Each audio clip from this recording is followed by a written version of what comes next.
If you're looking at this tool, this is our Max Squeegee with a Pro Unger handle, and this is the particular Pro Unger handle that has the screws that tighten down on the squeegee.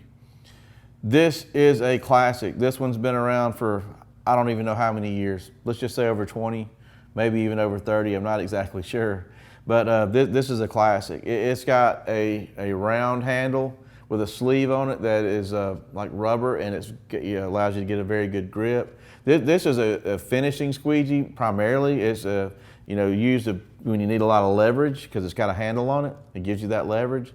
It also can be used as a cleaning squeegee or even a first pass squeegee. A lot of people use this one for just basically all three stages, depends on your style. This is a really stiff blade squeegee, and notice it's got an angle cut, and you can also replace this blade with different angles that they have available and different widths. This is a sort of a medium to hard squeegee, and when these squeegees are maintained and they're brand new, they really push out a lot of water.